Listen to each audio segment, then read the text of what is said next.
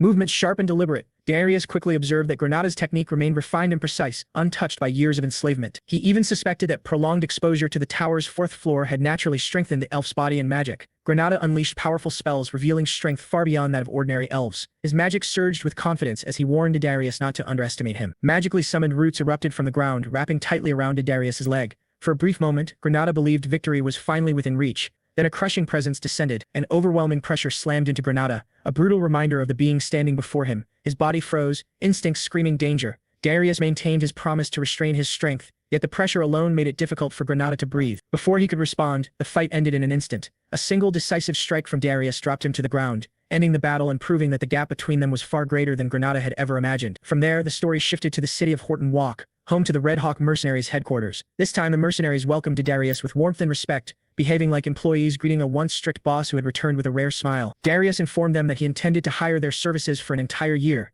Their captain accepted immediately, asking about payment. One mercenary muttered under his breath, clearly irritated at how eagerly their leader bowed to the same man who had flattened them earlier. In response, Darius placed a heavy sack of gold onto the table. The sound alone shifted the atmosphere. The mercenaries straightened instantly, enthusiasm igniting as they swore loyalty without hesitation. Their captain even considered, in private, replacing some members with a stronger team later on. Darius then informed them that the man beside him would be joining as a new member and would relay all future orders. The group hesitated, until Granada stepped forward. Seeing his swollen, bruised face erased all doubt. Sympathy replaced suspicion as they welcomed him like a long-lost companion, recognizing that he had suffered under Darius just as they had. Shared trauma bonded them faster than any introduction ever could. Watching them, Darius noted that despite their rough demeanor, these mercenaries were seasoned veterans and not easily replaced. His thoughts drifted to the only hero who had answered Hildurin's call, Hillen, the hero renowned for slaying the demon king of lust. Now in command of the mercenaries, Darius revealed their first mission: gather every fragment of information related to Hillen, who was currently serving the Hildurin kingdom. The mercenaries stood straighter, determination clear in their eyes. With their assignment set,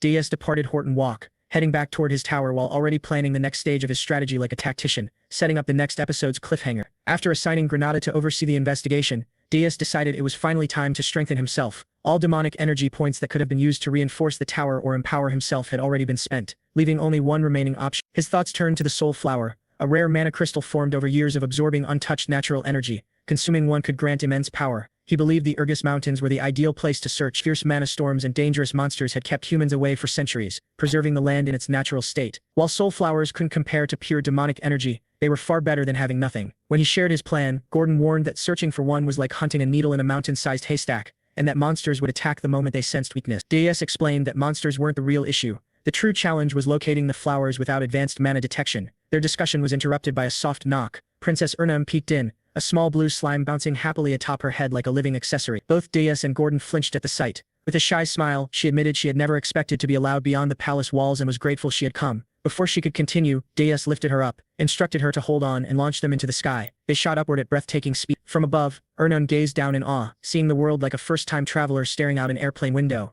The sunrise, the clouds, the open land, everything felt unreal. Her thoughts drifted back to life in the palace, where every day felt identical. Training magic, studying history, repeating routines without variation. She had never imagined anything different. Yet soaring above the Regressed Mountains made her feel as though she had stepped into someone else's adventure. Darius ignored her reverie and reminded her of the task at hand. She asked him to use her name, since they would be together often. He agreed but warned her not to forget her responsibility. Failure to locate the soul flowers would result in punishment. She immediately apologized and summoned her water and wind spirits to begin the search. Darius expected the process to take time, but he knew her method far surpassed wandering blindly. Suddenly, Ernam cried out, claiming she had found something. Darius descended rapidly and saw monsters clustered around a glowing flower. Massive creatures emerged from the shadows. Darius identified them as a demonic race that had strayed from the demon realm long ago. As their king, he ordered them to step aside and leave the flower untouched. Their hatred for humankind burned intensely, and they declared their intent to kill him instead. Darius released a cold laugh. Gordon had been right. Expecting reason for monsters was pointless. He incinerated them without hesitation. The creatures fought back with desperate ferocity, defending what they believed was theirs.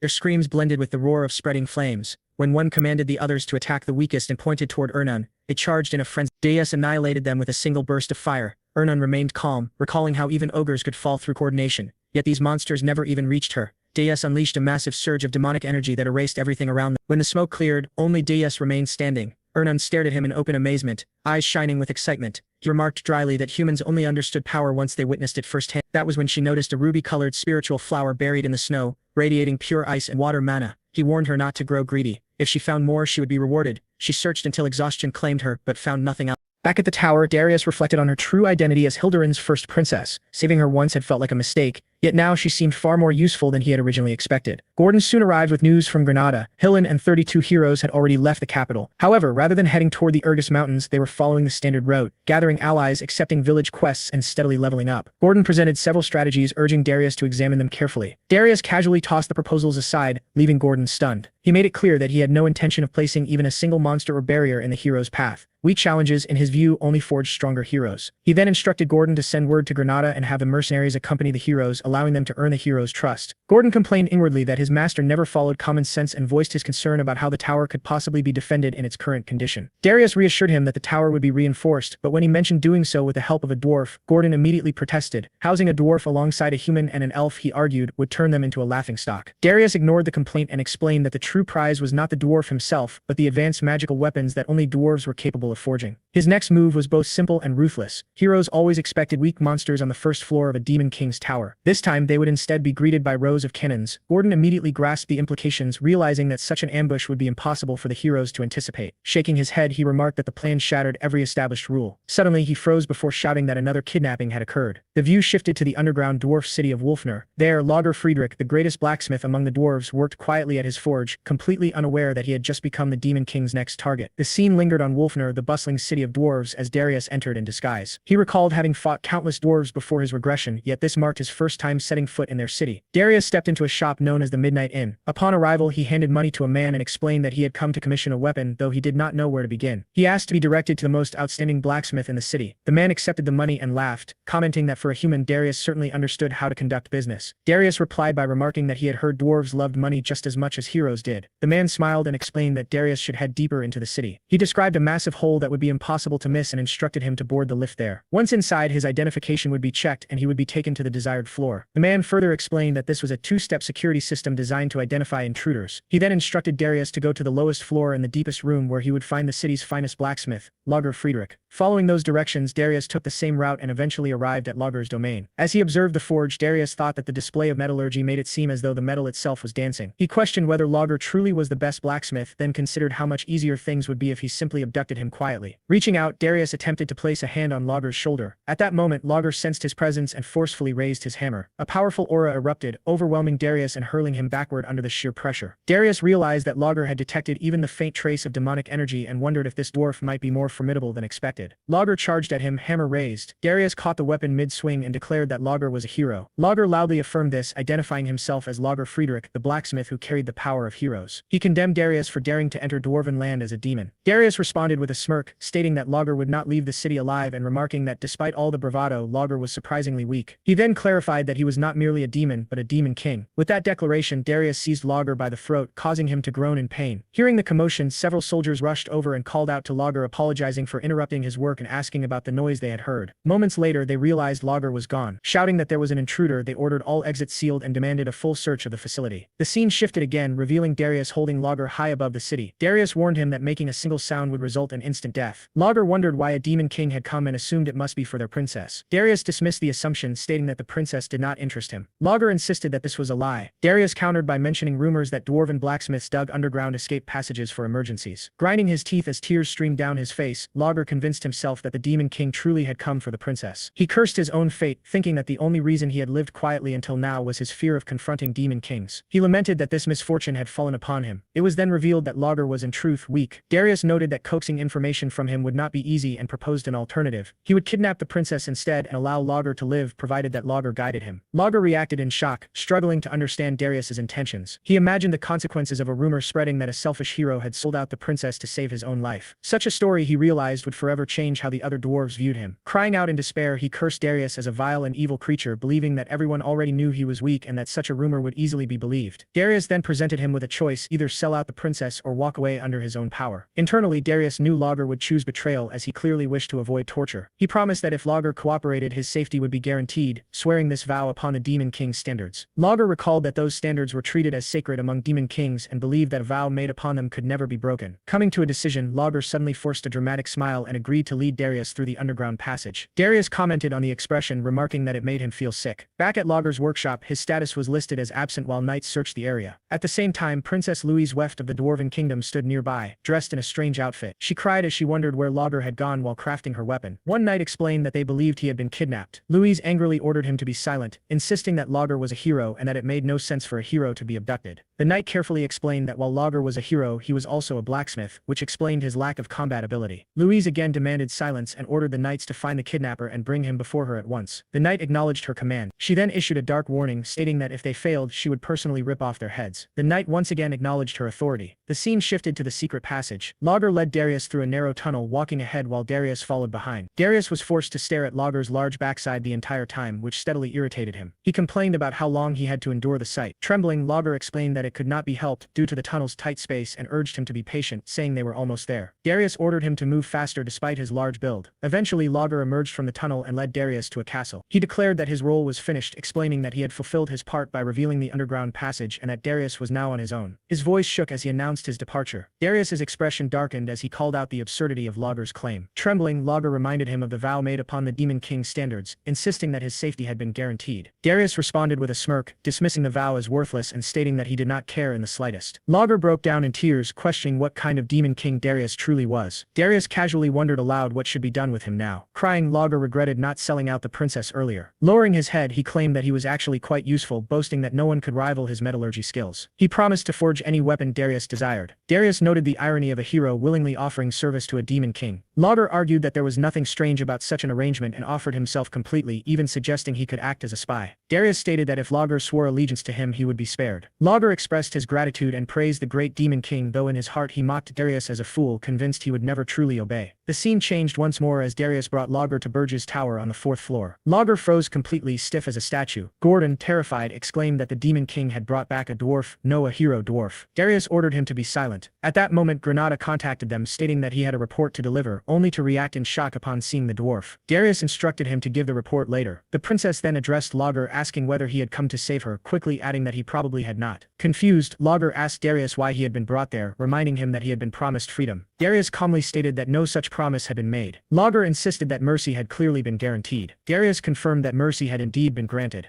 Logger was still alive. The scene returned to the station where preparations for the hero's journey were underway. A holographic communication link shimmered into existence as Granada finally delivered his report with steady composure, explaining that rumors were spreading rapidly among the heroes. Intelligence suggested that the newly emerged Demon King wielded black flames, a belief that had driven the heroes to equip themselves with fire-resistant gear in preparation for battle. Granada continued his report by revealing another rumor circulating among them. Many heroes believed the Demon King had refrained from unleashing demonic beasts out of fear. His prolonged silence was not interpreted as strategy, but as weakness. In their view, restraint signified hesitation rather than calculation. Darius listened without any visible reaction. His expression remained unreadable, his posture perfectly still. When he finally responded, his judgment was cold and dismissive. From his perspective, the heroes had never lost their desire to kill. Darius issued his final directive, ordering Granada to continue monitoring the heroes and report any changes without delay. The connection severed shortly after, leaving Darius alone with his thoughts. He reflected on the Demon King's approach of deliberately withholding demonic beasts. Hero morale was being eroded slowly and methodically. Their expectations were subtly distorted, yet what unsettled him more was the realization that this Demon King possessed an unusually profound understanding of human psychology. Darius wondered whether such a figure had ever existed before. The thought sent a rare chill through him, followed almost immediately by relief. This Demon King was not his enemy. The scene then shifted to Darius's tower, its interior cold and oppressive. There he issued orders to the dwarf blacksmith, Logger Friedrich. Fire cannons were to be installed on the tower's 1st floor, but with one absolute restriction: mana stones were strictly forbidden. The command sent Logger into immediate panic. Constructing such weapons without mana stones bordered on impossibility, and even if completed, their effectiveness against heroes would be severely compromised. Darius silenced any resistance instantly, declaring that discovering a solution was the blacksmith's responsibility alone. He explained his reasoning clearly. Heroes were favored by the dimension itself, granting them exceptionally sharp sensitivity to energy. Any trap powered by mana stones would be detected long before activation. That was precisely why mana stones could not be used. When Logger attempted to object again, Darius's demeanor darkened. A sphere of black magic formed calmly in his hand as he reminded the dwarf of the reason he had been brought there. Logger was known as the greatest blacksmith. If he failed, replacements were plentiful. Crushed emotionally, Logger hastily revealed an alternative method. Logger explained that he had once developed a device capable of completely erasing mana traces. The research had taken 3 years, and the finished prototype remained in his workshop within the dwarf kingdom of Wolfner. Suspicion hardened Darius's expression as he demanded confirmation that this was not another desperate fabrication. Trembling and in tears, Logger swore his honesty. After brief consideration, Darius chose to believe him, though not without precautions. A purple rune-etched collar was secured around Logger's neck. Darius explained its function with disturbing casualness. The restraint could sever the wearer's head instantly with a single gesture and also distorted perception, preventing others from clearly recognizing Logger's face. Any attempt to remove it would be interpreted as escape and result in immediate death. Fully grasping his situation, Logger collapsed and swore absolute obedience. After issuing further instructions, Darius departed with Logger. Together they traveled across multiple kingdoms in search of rare materials and compatible components. The journey lasted nearly a month, during which Darius stored every item within a spatial pocket, preserving each carefully. Their final destination was Wolfner, the dwarf kingdom. By the time they arrived, chaos had already taken hold. A massive boulder crashed down near a group of dwarves, shattering stone and scattering debris. At its center stood Princess Louise Weft, radiating fury. More than a month and a half had passed without any sign of Lager's capture. An elderly dwarf nervously attempted to explain that Lager had constructed countless underground tunnels over the years, and that despite extensive efforts, he had likely escaped. Louise dismissed the explanation outright, concluding instead that Lager must have been kidnapped. In a violent outburst, she seized the old dwarf and issued a deadline of 2 weeks. Failure would result in total extermination. Orders were immediately given to collapse every tunnel Lager had ever created, and the dwarves rushed to comply. As the soldiers dispersed, a concealed section of the wall behind Louise shifted silently. One of Lager's secret tunnels opened. She sensed the disturbance instantly and turned. Although the interference mask prevented facial recognition, the tunnel itself was unmistakable. Only Lager could have known of it. Frozen in fear, Lager revealed himself unintentionally. Louise's rage erupted. A golden aura burst violently around her as she accused him of fleeing to avoid forging her weapon. Lager's frantic attempts to explain only fueled her fury. Declaring absolute authority, she claimed ownership over him and condemned him to lifelong servitude. As she prepared to strike, a violent force detonated between them. Louise was hurled backward, crashing into the ground before regaining her stance effortlessly. Dust filled the chamber, and when it cleared, Darius stepped forward calmly, ordering Lager to retrieve the equipment at once. Unable to identify him due to the interference, Louise demanded his identity. Darius introduced himself simply as the master of the blacksmith she had been abusing. Enraged, Louise launched herself into the air. Their fists collided at terrifying speed, shockwaves tearing through the chamber. The exchange resembled a clash between monsters rather than mortals. Louise caught one of Darius's strikes midair with sheer strength and countered with a brutal blow that sent him crashing into the ceiling. She turned back toward Lager, only for Darius to reappear instantly and slam her into the ground. The battle escalated rapidly. Darius recognized her without hesitation. Louise was the second daughter of Princess Weft, a being of exceptional power even before her growth had fully matured. Allowing her to develop further would turn her into a severe threat. Eliminating her now was the logical choice, but doing so would require releasing his full demonic power. As the battle raged on, Lager frantically dismantled a massive mana phantom machine designed to erase and conceal mana traces. Darius pressed him relentlessly, warning that his survival depended on completing the task within a minute. Louise's power surged even higher. Darius calculated how long he could continue without revealing his true strength. Lager finally shouted that the dismantling was complete. Seizing the opening, Darius delivered a devastating kick to Louise's chest, smashing her into the ground in a massive explosion. Without hesitation, he opened his subspace pocket and ordered Lager to move. Louise rose from the dust, initially dismissive, until she realized that Darius, Lager, and the machine had vanished. Her soldiers arrived moments later. She mocked their slowness before issuing orders for immediate pursuit. Then she stopped. Every tunnel had collapsed. Grinding her teeth, Louise finally understood the truth. Lager had never intended to return. Within the first floor of Burge's tower, the Demon King Darius stood before a colossal magical apparatus. Behind him, Princess Ernan of the Hilderan Kingdom stared in disbelief. Nearby, Lager, now acting as his devoted subordinate, examined the reinforced framework. Darius acknowledged the report and ordered activation. Demonic energy surged from his body as the device roared to life. A translucent system interface appeared before him, requesting synchronization. Without hesitation, Darius authorized it. The process completed instantly.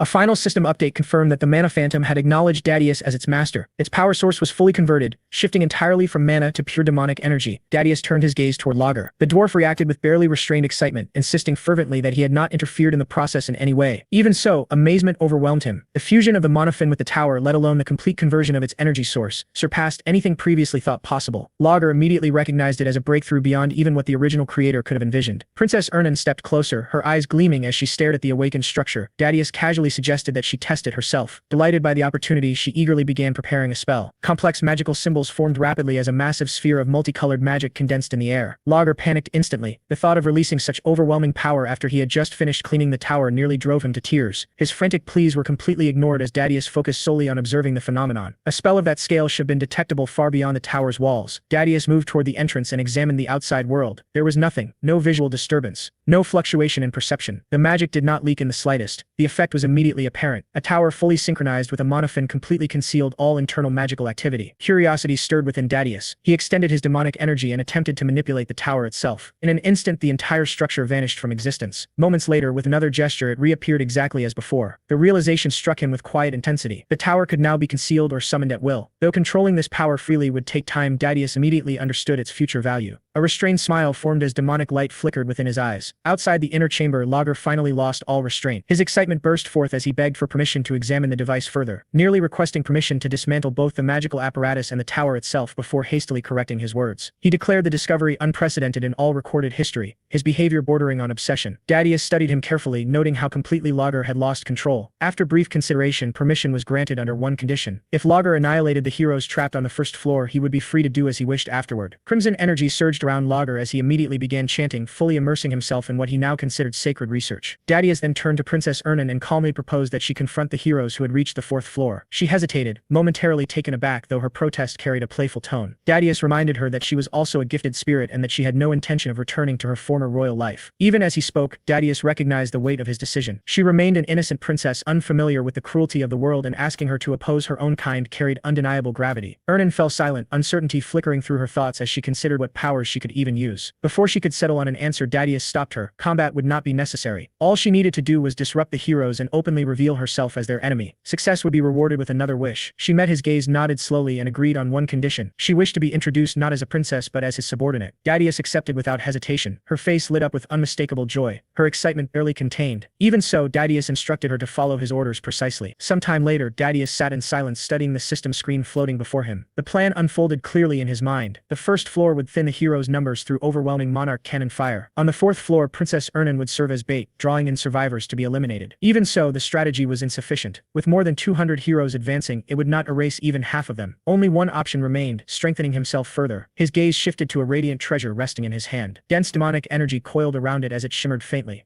Elsewhere, Princess Ernan stood within a land of endless snow and biting cold. After several failed attempts, uncertainty lingered between them. Their earlier success now felt less like certainty and more like coincidence. Suddenly, a towering figure appeared before them. Dadius reacted instantly, dark energy gathering around his raised arm. The interruption irritated him. The massive figure bowed deeply, identifying himself as Krutu of the Blue Forest tribe. He and his people sought the Demon King's protection. The gathered tribe fell to their knees, confessing that their ancestors were once demons who had betrayed the demon realm. Bearing that original sin, they now sought redemption through service. Dadius regarded them coldly, immediately recognizing their true intent. They desired power. His gaze sharpened as he noted that their affinity for demonic energy far exceeded their reliance on spirit blossoms. At a silent command, a sealed box was opened. Inside rested a grim lotus encased in frost. Dadius recognized it instantly, understanding why it had eluded him until now. He acknowledged their foresight and their ability to negotiate, unusual traits for a tribe renowned for brute strength. After brief consideration, Dadius accepted only one. A demonic sigil embedded itself into Krutu's body. Overwhelming power surged across the frozen land as his form twisted and transformed,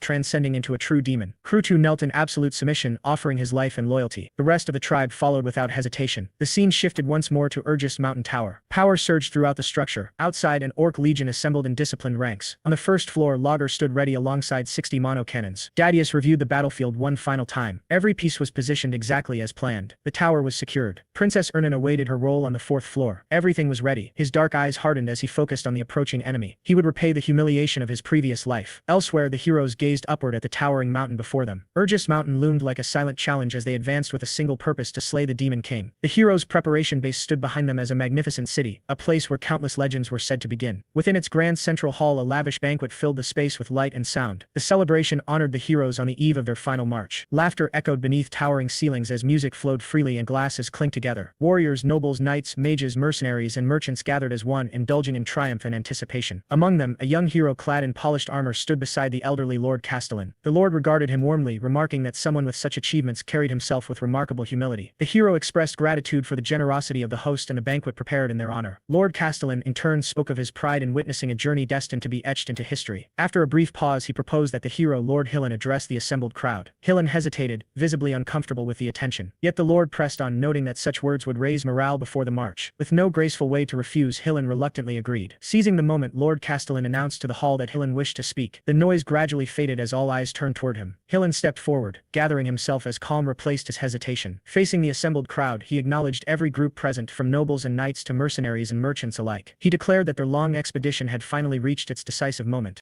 With unwavering confidence, Hillen spoke of their march for justice, boasting that it had frightened the Demon King so thoroughly that not a single monster had dared obstruct their path. Laughter erupted throughout the hall as confidence surged among the attendees. Yet Hillen tempered their enthusiasm, reminding them not to lower their guard. Every possible preparation, he assured them, had already been made. His resolve sharpened as he proclaimed that the following day would mark the end of the foolish Demon King. Raising his glass, righteous fervor blazing in his eyes, he invoked the kidnapping of the Hilderan Kingdom's crown princess, Princess Ernan, declaring it time for the world to remember who truly held power. The speech ended in a fiery declaration of dominance and the hall exploded into thunderous cheers. Amid the chaos, Granada the elf observed everything from a distance. Calm and analytical, he noted that the size of the expedition had neither grown nor diminished exactly as the Demon King had predicted. Reflecting on the speech, Granada acknowledged that Hillen's charisma was the true driving force behind the expedition's success. Hillen had secured funding from the guilds and retained the loyalty of even the most unreliable mercenaries. Yet unease lingered. Granada's thoughts returned to the last tower he had investigated, entirely empty. That unsettling memory made him question whether the final confrontation would truly be as straightforward as it appeared. A dark, treacherous thought briefly surfaced whether now would be the perfect moment to betray the heroes. Panic seized him instantly. He chastised himself for even entertaining such an idea. Subjugating the Demon King would finally free him from his curse, a future that undeniably benefited him. Shaking off the thought, Granada decided to clear his mind. He stepped outside for fresh air intending to send a report. Later that night, beneath the glow of a full moon, Granada stood alone on a high balcony. A faintly glowing device rested in his hand as he communicated quietly. From the other side came a calm report confirming arrival at Holton Walk and stating that the climb would begin the following day, this time unmistakably belonging to the Demon King Deus. His tone carried cold authority as he issued final warnings. Granada was told to beware of the snow during the climb, to remain vigilant at night and to heed one final cryptic instruction. When the tower door opened, he was never to be near it. The connection ended abruptly. Granada stood frozen, unable to grasp the meaning of the warning. Confusion weighed heavily on his mind. Suddenly, a presence emerged behind him. Startled, Granada turned to find Hillen standing there, relaxed and observant. Quickly noticing Granada's tension, Hillen offered him a drink, an elven fruit wine known for its calming warmth. Granada accepted, and as he drank, his nerves gradually settled. Hillen casually remarked that Granada seemed troubled and asked whether he truly believed they could succeed against the Demon King. The tone was light, almost teasing, but the question lingered heavily. Granada hesitated before responding. As he did, Hillen stared into his own cup, his reflection wavering. The cheerful expression he had worn earlier slowly faded, replaced by quiet honesty. He admitted uncertainty. Granada was caught off guard by the sudden candor.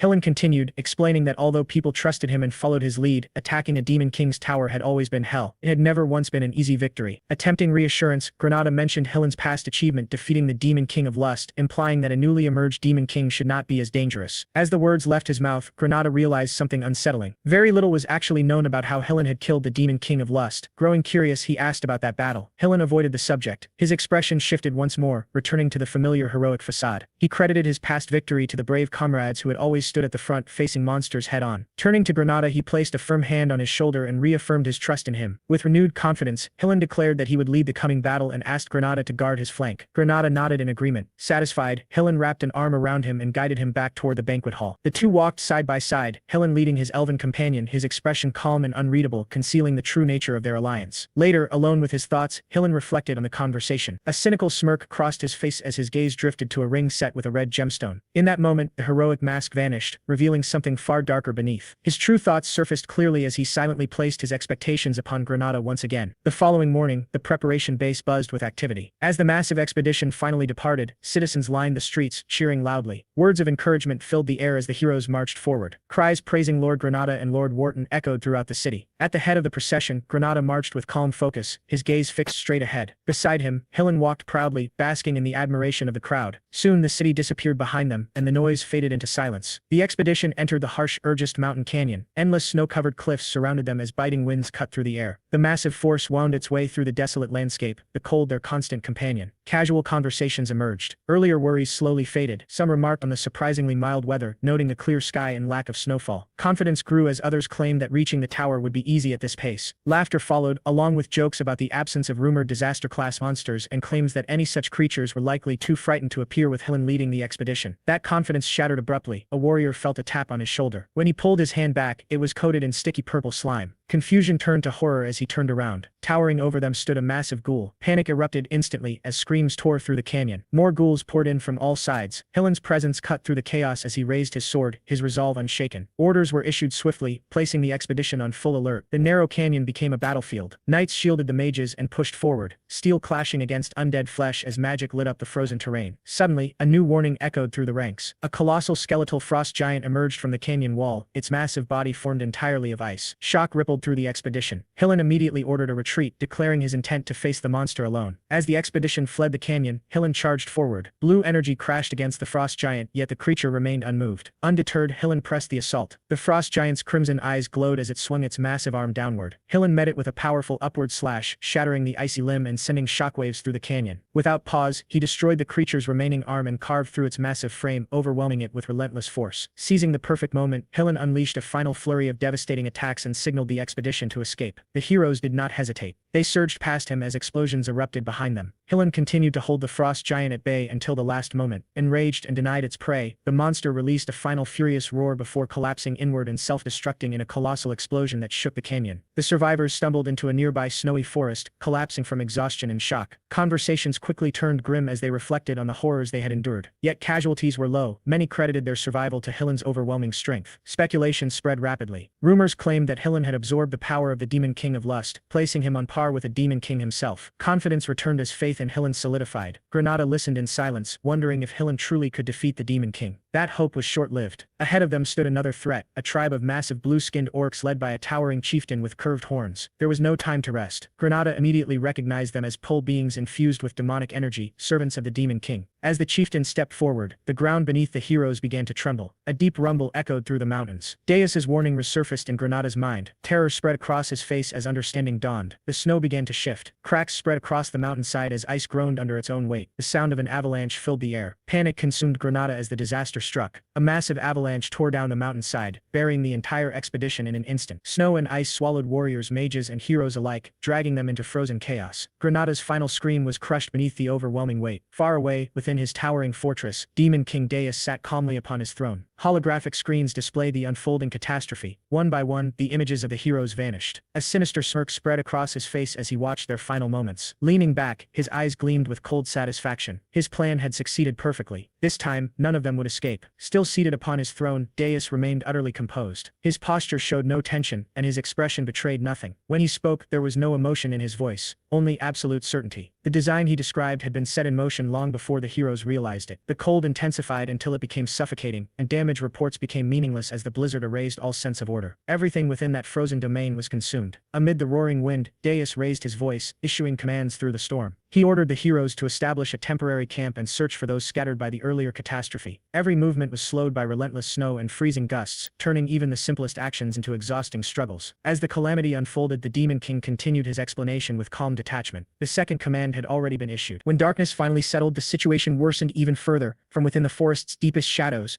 ghoul-type monsters emerged, their forms blending almost perfectly with the snow. Massive forest beasts followed soon after, each heavy step shaking the frozen ground beneath the heroes' feet. One of them froze in place as recognition struck. Realizing that orc monsters had appeared once again, weapons were drawn at once, and the heroes tightened their formation, preparing themselves for yet another battle. From a distance, Granada ground his teeth together. Frustration warped his expression as he mentally cursed the Demon King's recklessness. Events were escalating far faster than anticipated, spiraling well beyond the limits of calculated warfare. At last, the Demon King himself acted. A grim smile spread across his face as he advanced without hesitation. Avalanche by day and monsters by night, the cycle was merciless and unending. Long before the heroes could fully comprehend the true nature of the trap, exhaustion would begin to eat away at both their bodies and their minds. Their collapse was no longer a possibility. It was inevitable. 3 days passed in what felt like a never-ending nightmare. A constant struggle balanced precariously between survival and death. By the time the heroes reached the highest summit of the Regressed Mountains, the toll was undeniable. Their movements had slowed, their breathing had grown heavy, and their strength was visibly depleted. One night, confusion spread when someone quietly pointed out that the Demon King's tower was nowhere to be seen. The realization rippled through the group like a shockwave, freezing them in disbelief. Deus raised his voice, disbelief cutting sharply through his words as he emphasized that a tower was supposed to stand at the summit. Before the heroes could move, a commander stepped forward and halted him. With a firm stance and a restrained but resolute tone, the commander declared the mission a failure, stating that continuing any further would only lead to meaningless loss of life. From that point onward, survival had to take precedence over victory. Deus froze. He turned slowly, shock plainly visible on his face. The response he received was unwavering, tinged with apology yet unchanged. Grinding his teeth, Deus remained silent. 6 days after entering the Regressed Mountains, the Demon King's tower was finally discovered. The moment it appeared, fury erupted among the heroes. When the tower gates were forced open, confidence surged once more through the heroes' ranks. One Knight laughed dismissively, declaring the first floor nothing more than a nest of weak enemies and urging everyone to advance without hesitation. That was when the Demon King spoke. His voice echoed coldly throughout the tower, reverberating from every direction at once. A chilling smile spread across his face as his mere presence became suffocating. The moment the tower doors opened, those who stepped inside were cast directly into hell. Magical cannon constructs materialized across the battlefield, rising into position and completely encircling the heroes. Lightning tore violently through the air, its roar deafening. Deus stared ahead in disbelief as the sheer scale of the threat revealed itself. Any lingering confidence shattered instantly. From within the control chamber, the Demon King observed calmly. This had only been the opening strike. Below, Deus struggled to steady himself. He tightened his grip on his sword and forced his body upright, his breathing uneven. Confusion and rage churned violently within him as nothing he had just witnessed aligned with logic, strategy, or any battle experience he possessed. Through the drifting smoke, Granada emerged. Though visibly shaken, he remained unharmed and reported that he had narrowly avoided the cannon strike. Relief briefly crossed Deus's face. Without hesitation, he pushed for advancing to the next floor. Granada hesitated, carefully studying him now that only the two of them remained. The danger was undeniable. Deus responded firmly, reminding him of his past victory over the Demon King of Lust and the power gained from that battle. Compared to that ordeal, this enemy was not beyond reach. As long as they stood together, victory was still possible. After a moment of silence, Granada agreed, and the two advanced side by side. The second floor was empty. The third floor was no different. Slowly, anger crept across Deus's expression. The absence of enemies felt deeply unnatural. A tower of such scale should have been crawling with monsters, yet there was nothing, no movement, no hostility, not even lingering mana. As Hillen voiced his frustration aloud, Granada remained silent, sensing deliberate intent behind the emptiness. If both floors were completely vacant, then the battlefield itself was being rearranged by a powerful hand. His thoughts inevitably turned to Princess Ernan. Even so, Deus refused to lower his guard. He warned that danger could emerge at any moment and continued forward with measured steps, prepared for hidden traps. When they reached the fourth floor, both stopped in disbelief. Before them stretched a lush forest, vibrant with greenery and arranged like a tranquil garden rather than a battlefield. Granada released a slow breath and confirmed the truth, identifying it as a curse, a spatial distortion created through advanced magic. Doubt crept into Hillen's thoughts as he questioned whether they were even inside the Demon King's tower anymore. Before any answer formed, he noticed a figure standing quietly ahead. His breath caught. A young woman stood there, clad in demonic attire and radiating dark mana. Her appearance was delicate, almost fragile, yet profoundly unsettling. She identified herself as one of the four heavenly kings who served and guarded the Demon King, the Dark Spirit Master. Her demeanor was light and playful, as though the situation amused her. Hillen had come to rescue a princess, yet she now stood before him as an enemy. Silence fell over the forest, then realization struck him like a blade. Recognition widened his eyes as despair flickered across Granada's face. The young woman rejected the title of princess and asserted her identity as the Dark Spirit Master. With effortless ease, she summoned dark spirit magic. Hillen's shock deepened as he recognized the spell, a pinnacle of spirit arts that only Princess Ernan could wield flawlessly. Everything connected at once. The nighttime ambushes, the hidden tower, the mono cannons, the empty floors, none of it had been chaos. It had all been strategy, and Princess Ernan stood at its center. Disbelief curdled into bitterness as Deus let out a hollow laugh. Warmth drained from his expression as the truth settled in. The princess he had crossed hell to save had been protecting the Demon King all along. Rage surged violently within him. Before he could act, the space trembled. Dark purple energy erupted across the garden, crushing the ground beneath their feet. The Demon King appeared, his presence warping the air itself as demonic power poured outward. His cold gaze locked onto Deus. The Demon King had finally revealed himself. Resentment ignited deep within Hillen. Realizing how completely he had been cornered, he understood that power alone was no longer enough. He needed more. Turning sharply, he demanded Granada's strength. The ground trembled as the Demon King's gaze shifted. Hillen stepped closer, insisting that they combine their power. Granada hesitated, confusion flashing across his face as he questioned how such a fusion could even be possible. Before any explanation came, his body stiffened. Vitality began draining from his blood. Panic surged as the sensation intensified, his strength bleeding away with every heartbeat. Hillen's expression hardened into something cold and detached. He reassured Granada calmly that everything would be fine as long as he remained by his side. Granada collapsed. The Demon King recognized it instantly. The artifact Hillen revealed exposed the truth, a forbidden relic known as the Elf Eater, capable of converting an elf's boundless vitality directly into mana. Once activated, survival was impossible. Hillen pressed his foot against Granada's face, justifying the act as a necessary sacrifice for the greater good. The Demon King watched in silence. Then he smiled. The act was contemptible, disgraceful, and unmistakably human. He calmly noted that removing the ring would instantly erase all borrowed strength. Hillen erupted into manic laughter, convinced that even the Demon King of Lust had failed to take that ring from him. The Demon King responded with a single name: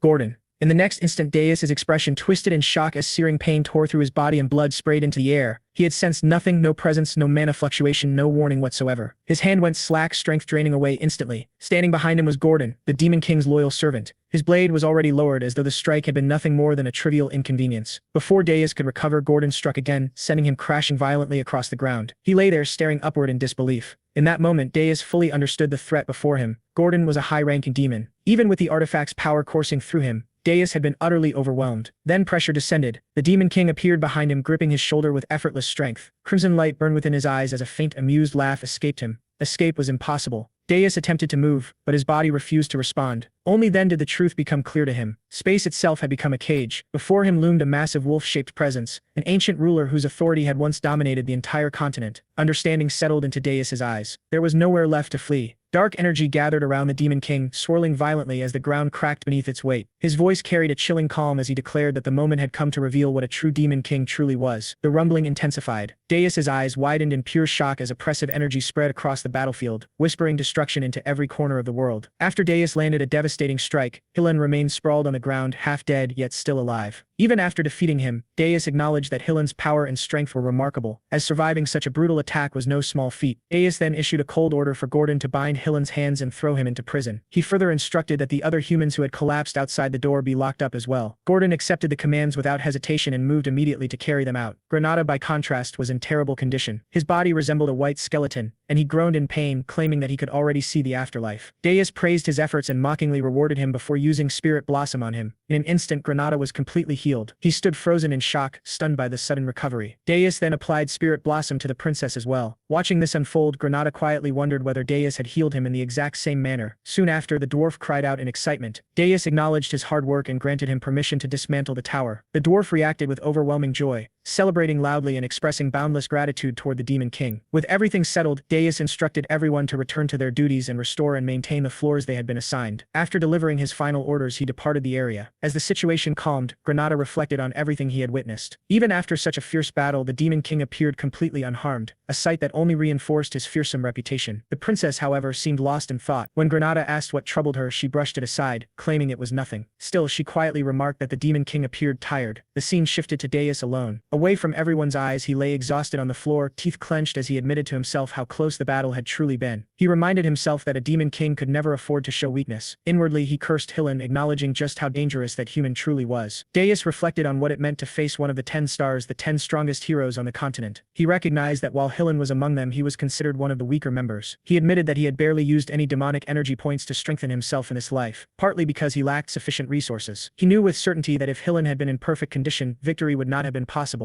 Instead, his plan had gradually worn Hillen down, provoked him, and pushed him into a state of panic. As events unfolded, Hillen's field of view narrowed, exposing a clear opening. That single mistake allowed Deus's all-out strike to land successfully. For now, Deus considered it a perfect victory, even if it fell short of the usual standards expected of a Demon King. He realized that something unprecedented had occurred. He had successfully altered fate itself. That realization filled him with resolve. He believed that he could change the future and finally take revenge on the heroes who had once destroyed him. As the tension faded from the battlefield, the scene transitioned to the Holton Walk press conference hall. Chaos reigned as people argued loudly among themselves. Reporters accused officials of spreading nonsense, openly mocking the claim that the heroes had simply given up because they could not find the tower. Investors raged with fury, demanding accountability and pressing to know who was responsible for the failure. Amid the uproar, one man insisted that the mission had not yet failed. He claimed there was still hope, emphasizing that Sir Hillen Cargill and the great heroes had not given up. According to him, they were still searching for the Demon King's tower and needed only a little more time. The king erupted in anger, cursing Hillen Cargill for his arrogance and failure. He raged that Hillen had spoken boldly yet delivered nothing. He declared that if Hillen failed to rescue his princess, execution would follow without mercy. The princess, burning with frustration, attempted to speak about the hero's journey, but the king cut her off completely. He showed no interest in explanations and ordered that Lodger be found immediately. Around them, whispers spread rapidly. Some claimed that Sir Hillen had never returned. Others insisted that he was already dead. As these rumors spread, news of the new Demon King traveled swiftly across the continent. The story became twisted and exaggerated with each retelling. The world sank into deep sorrow. Because of this widespread despair, the tower's demonic energy points accumulated at an alarming rate. The scene then shifted to the Heroes Guild headquarters, where a tense conference was underway. The other heroes questioned Hero Wharton relentlessly, demanding to know whether there was even the slightest falsehood in his report. Wharton swore on his name that everything he had said was the truth. An elder hero responded coldly, stating that the situation was extremely serious. However, since the identity of the new Demon King remained unknown, he insisted that caution was essential. He reminded everyone that Hillen Cargill was one of the 10 stars and could not be defeated easily. A decision was reached to wait 10 more days for any news of Hillen. If nothing was heard after that period, then all heroes across the continent, 4,728 in total, would launch a full-scale assault to eliminate the new Demon King. From there, the scene moved underground to Burgess Tower Prison, where Hillen was being held captive. Deus arrived and observed him, noting that Hillen was already awake and remarking on his exceptional recovery speed. Hillen immediately stated that if he was being kept alive, Deus must want something from him and demanded that he get straight to the point. Deus responded with a smirk, clearly pleased by Hillen's willingness to talk. He made his offer clear, instructing Hillen to become his vassal. Hillen Hillen was stunned, completely caught off guard by the proposal. Darius then placed a bag filled with gold coins in front of him. He explained that a hero's journey required an enormous amount of money covering food for hundreds, security, lodging, membership fees, armor, weapons, and even top-grade consumables. Normally, these expenses were paid through investments from merchant groups and nobles. He explained that when a demon king was defeated, heroes' lives were transformed, but when they failed, they were buried under crushing debt. That was the fate of heroes who relied on investments. This time, all investments had been focused on a single individual, the captain of the hero party, Hillen Cargill himself. Hillen silently acknowledged the truth. Even if he escaped, he would be branded a failed hero and forced to live in hiding for the rest of his life, endlessly hunted by debt. He questioned how Darius knew all of this. At that moment, Granada stepped forward and revealed that he had been the one who told him. Hillen shouted Granada's name in rage, accusing him of betrayal. Granada fired back just as fiercely, calling Hillen a scammer and reminding him of what had been done to him. He declared that he had been on Darius's side from the very beginning. Darius then revealed the real reason for Hillen's failure. He stated calmly that there had never been a demon king like him before. Still, something about Darius's confidence unsettled him deeply. Darius laughed and revealed Armani's orb in his hand. He pointed out that if one of the strongest heroes secretly interfered with human plans, the question became whether humanity could truly succeed at all. He explained that the orb was a magical tool used to monitor his subordinates. Once it entered the body, it would instantly attach itself to the brain.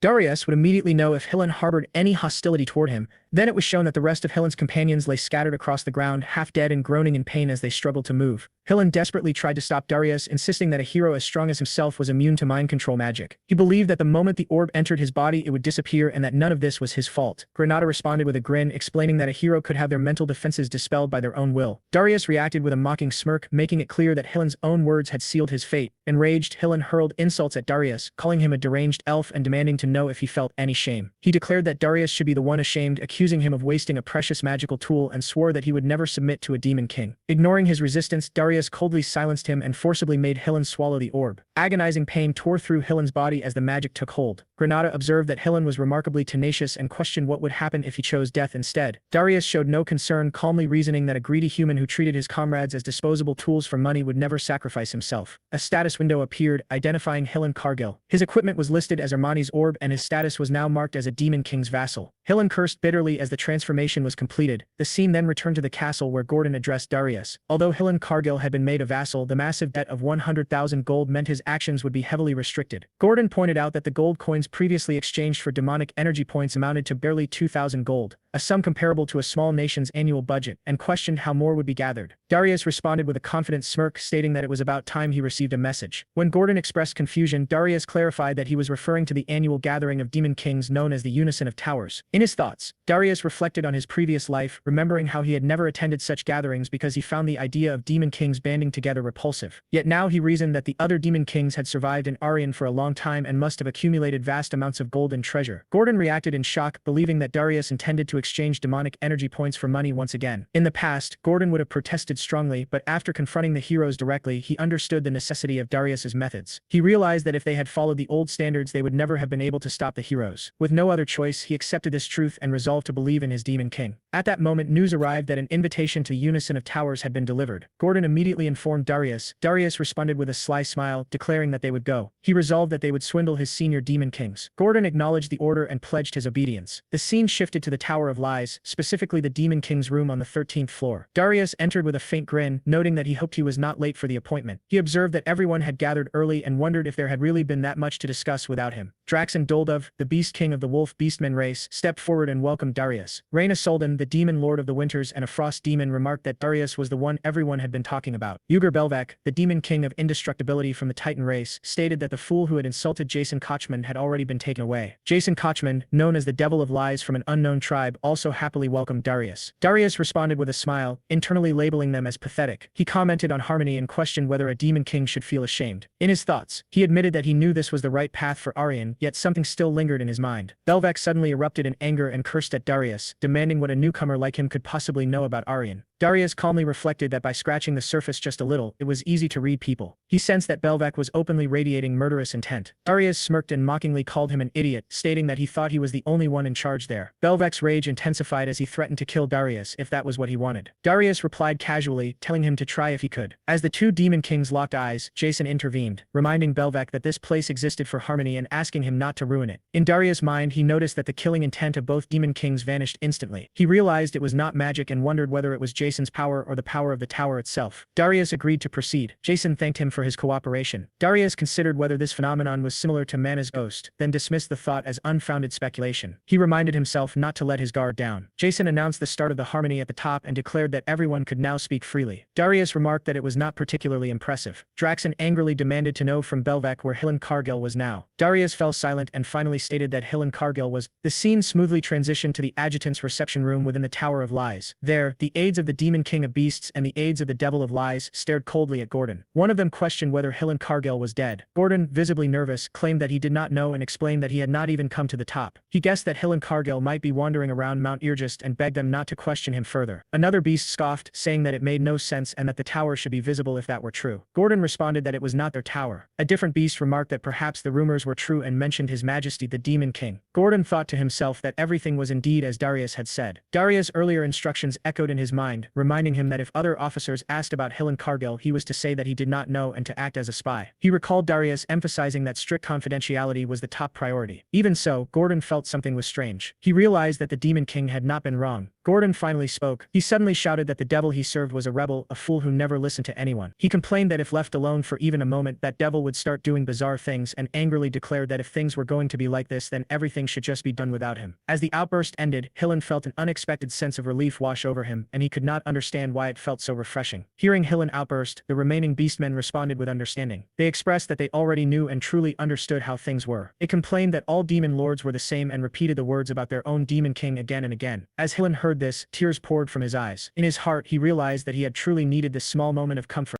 The scene transitioned smoothly back to the Tower of Lies. Belvec stared at Darius in disbelief, questioning whether Darius genuinely expected him to accept the situation as it was. Darius responded calmly, affirming that this was indeed exactly what he expected. Belvec erupted in anger. He pointed out that Hillen Cargill had not even arrived yet and accused Darius of not even building the tower on top of the mountain. His frustration reached its peak as he shouted about the tower being 82% complete, demanding to know who Darius thought he was fooling with such nonsense. Jason chimed in, remarking that the situation remained unchanged with warriors still targeting the tower. He questioned why Burji Darius had abandoned his own tower just to come here. Mockery dripped from his words as he referred to Darius as a demon king who had lost his tower and sarcastically recalled the lessons from the Demon King Academy, calling him the best leader ever with clear irony. Darius dismissed the concern outright, stating that there was nothing to worry about because he would personally protect his own tower. Internally, he admitted that something had been bothering him for some time, particularly the Devil of Lies. When Jason attempted to continue in the same mocking tone, Darius cut him off, signaling that there was no need for further commentary. Draxon, clearly irritated, questioned whether Darius truly believed that Grand Duke Arcane would ignore this situation. Darius replied flatly that it did not matter what that old woman said. Draxon silently acknowledged that Darius was without question extremely stubborn. Darius reflected inwardly that even if he confronted them directly, there would be no way to confirm anything. For now, his doubts were sufficiently settled. He concluded that avoiding unnecessary trouble was better than being caught and reminded himself of their real objective. The top priority was collecting 100,000 gold. After that, the conversation among the demon lords continued. Burji Darius appeared far more active in the discussion than expected. As Darius observed the exchange, he realized that even among demon kings, a clear hierarchy existed. The Demon King of Lies stood firmly at the top tier. Darius carefully observed and gathered information, paying close attention to which demon kings seemed particularly desperate for magic points. In the midst of his observations, Reyna suddenly cast a cold gaze toward Darius, leaving him momentarily confused. The scene shifted to the balcony on the 13th floor of the Tower of Lies. Reyna stood there alone. Darius approached her and asked what was going on. Reyna explained that it was not a secretive matter. After hearing the rumors, she had simply wanted to speak with him privately. Darius was surprised that Reyna specifically wanted to talk to him. Reyna turned toward him and confirmed it directly. She stated that she agreed with some of his opinions. Darius was visibly shocked and wondered whether Reyna had ever said anything like this to him in his previous life. Reyna clarified that he should not misunderstand her intentions. She explained that she did not hate orthodoxy the way he did and that she believed in classical values. However, she also believed that flexibility was sometimes necessary, especially in Aaron, which was precisely why she had wanted to meet him. Compared to the others, she added, he was at least someone she could communicate with. Darius shared his thoughts in response. Reyna replied that it was not bad and admitted that he was better than she had initially expected. Darius accepted the compliment with mild surprise. Reyna then handed him an item and explained that it was a personal communication port. She told him that if he ever needed advice, he could contact her at any time. She added that as long as he did not insult the Demon King's standards in front of her, she would tolerate him. She expressed her hope that someone capable of proper communication like Darius would not disappear anytime soon. Darius asked why she did not simply speak with the Devil of Lies instead. Reyna explained that his mind could not be read and that while he was better than the other two, there were still limits. With that explanation, Reyna left the balcony. Left alone, Darius admitted to himself that he still could not fully trust her. Even so, Reina Soldan remained in his mind as an unexpected and valuable gain. At the same time, the scene shifted elsewhere, inside the Tower of Burjus. On the first floor of Burjus Tower, the princess arrived after baking cookies for Lodger. She cheerfully presented the cookies to him and urged him to try them. Lodger was surprised to see snacks inside the Demon King's tower. The princess laughed softly and explained that the ingredients had been purchased by the Demon King himself. With the assistance of spirits, she had attempted to bake them on her own. Lodger praised her as a genius spiritist and remarked that the atmosphere felt unusually comfortable. The princess encouraged him once more, inviting him to taste the cookies. Lodger chuckled and decided to eat them with gratitude. Inwardly, Lodger reflected that the princess had been raised without ever having to lift a finger, without even a single drop of water touching her hands. He assumed that homemade cookies from someone like her would not be particularly good. Even so, he resolved to call them tasty out of courtesy. The moment he took a bite, his thoughts completely collapsed. The flavor overwhelmed him, and the taste caused his mana to sway violently. He realized that he had never tasted anything like these cookies before. To him, they tasted like heaven itself. The princess watched him closely and asked about the taste. Lodger found himself unable to look away, completely stunned by what she had created. The princess explained that she had mixed a small amount of sesame oil into the dough and waited shyly for his reaction. Relieved that it had turned out well, Lodger struggled to understand why something like this felt so precious to him. He sensed his mana draining before suddenly surging again. The princess smiled and explained that this was a gift meant to build a friendship for the future. The princess then playfully offered the idea of giving some to Granada as well, giggling as she spoke. Lodger reacted by remarking that the shock would be even greater than before. The princess grew even more excited, wondering whether the Demon King himself would like them too. Lodger acknowledged the thought as the moment settled into a quiet calm.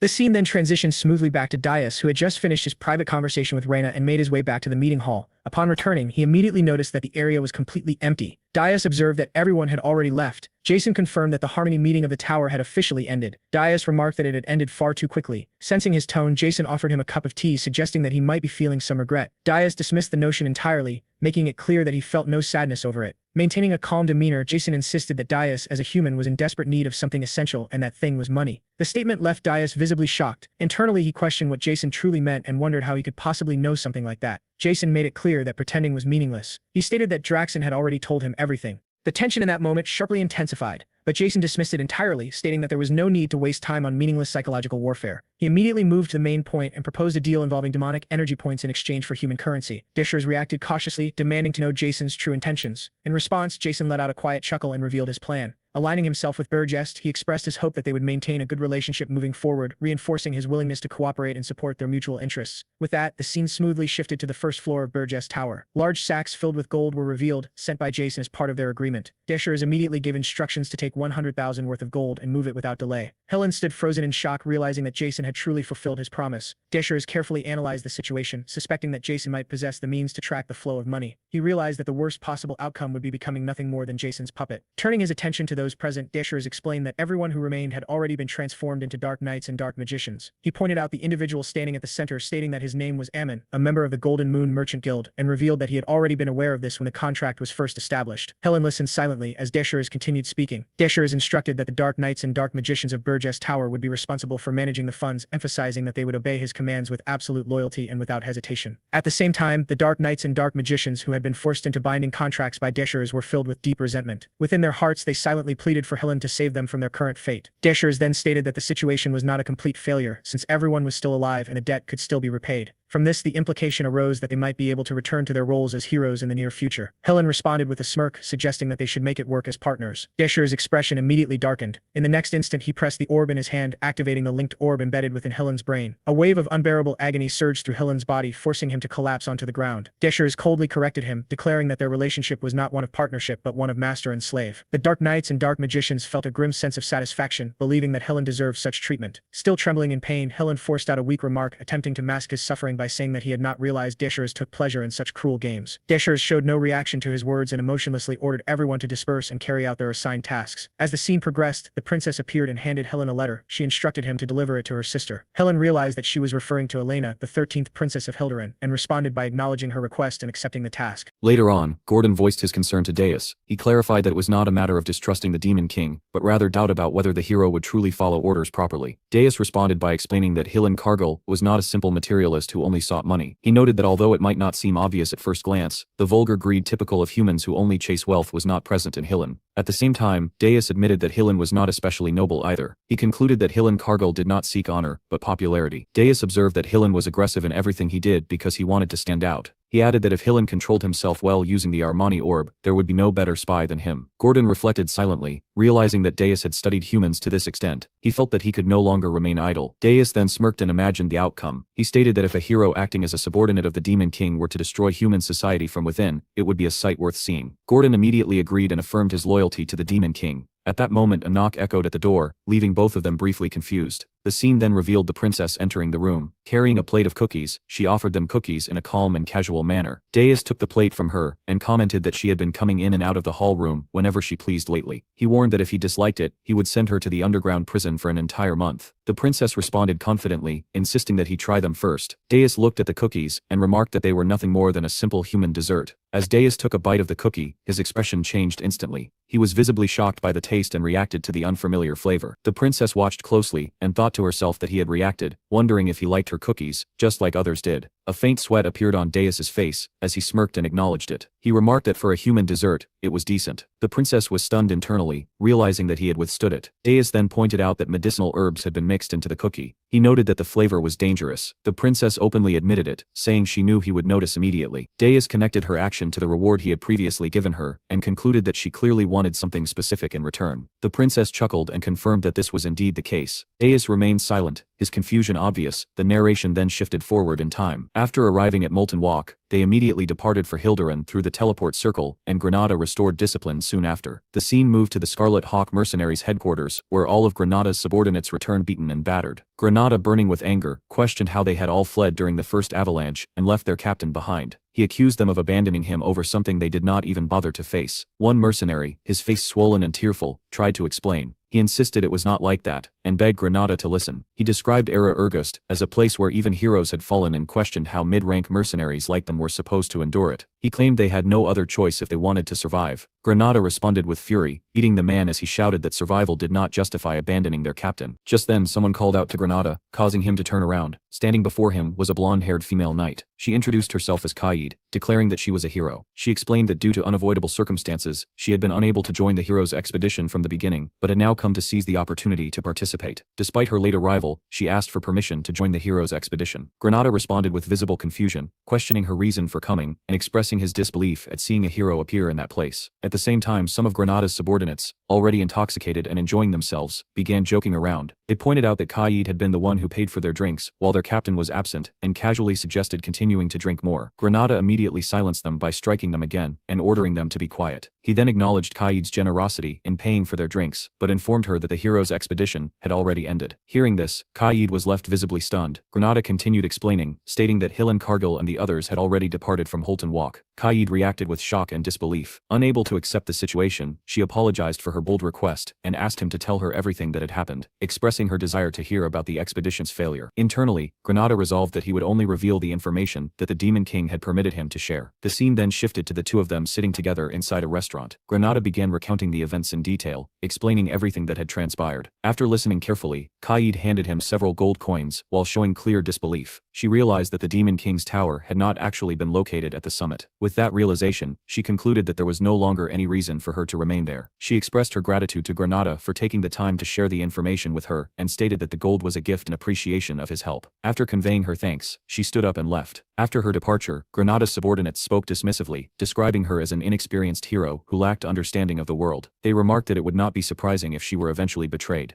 He then silently watched the knights as they departed, carefully observing everything that had taken place. The scene shifted to Holt Walk. Inside a quiet and deserted alley, Kaid arrived and announced that it was time to return, explaining that the princess's fiancé was waiting. In response, the princess firmly rejected the suggestion, expressing her refusal to return, and declaring her determination to live as a hero instead. Granada secretly observed the entire exchange from his hiding place. Driven purely by curiosity, Granada noticed the shadowy figures moving silently as they walked. Their faces were concealed behind masks, making it impossible to read their expressions. He realized that the hero in question was actually the princess herself. He understood that matters concerning the kingdom were not something he should interfere with. At that moment, a knight suddenly appeared and stopped Granada, pressing a sword against his throat. Granada immediately began sweating as fear and tension overtook him. The knight demanded that he reveal his identity, accusing him of spying. The knight further pointed out that Granada was using suspicious magic. Panicking internally, Granada realized that the item in his possession was a magical artifact given to him by the Demon King. He understood that if he were captured, his identity as the Demon King's subordinate would inevitably be exposed. The knight's expression grew colder and more menacing as he concluded that Granada was a spy from another realm. With that judgment, the knight declared his intention to execute him. Overwhelmed by fear, Granada thought of the Demon King. He realized that he had chosen the wrong place to hide. His thoughts raced frantically as he struggled to determine what action he should take next. Granada was suddenly spotted by a knight, and the instant their eyes met, he immediately turned and ran. He sprinted toward the palace entrance as loud shouts erupted behind him. The knights raised their voices in alarm, shouting that an assassin had appeared, their cries echoing throughout the area as they warned each other not to let him escape. Shock spread rapidly as the possibility that he might truly be an assassin became real. However, the knights did not hesitate. They urgently instructed the princess to step back, quickly surrounding her and forming a protective barrier with their bodies. Granada panicked internally, realizing that hesitation would only lead to his capture or death. Even if his identity were exposed at this moment, he had no other choice.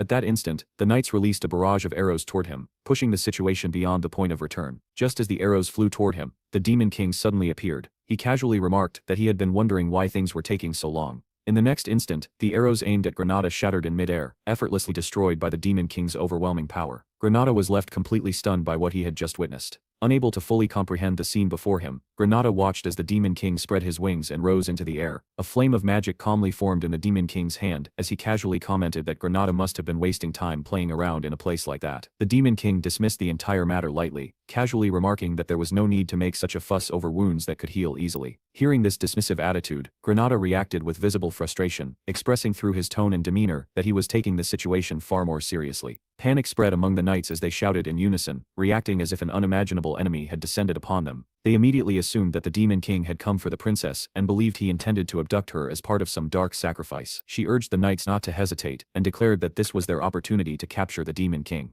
She ordered them to attack without concern for her well-being. The Demon King turned his gaze toward her, showing a brief hint of surprise as he realized something he had not previously known. The knights reacted with disbelief, shouting angrily as they rejected what they were seeing. Confusion spread among them as they questioned why the Demon King would appear in such a place. The Demon King remained calm, explaining that his presence there was merely coincidental, as he had been running an errand nearby, transitioning smoothly to an earlier point in time. Inside a quiet tower, the Demon King was shown sitting calmly while listening to the princess. She expressed her request, stating her desire to obtain senile powder. The Demon King immediately understood the meaning behind her request. He recognized that senile powder was a substance used to assist in forming contracts with spirits. The princess confirmed this understanding with a gentle smile, making her intentions clear. She then began recounting a story from hundreds of years ago. Long ago, an elf named Sel had returned to the human kingdom, where the king gave her a specific command. He had wished for humans to be able to form contracts with spirits more easily, and so Sel was ordered to develop a substance that could aid in that process. Through long years of effort and research, the substance later known as senile powder was eventually created.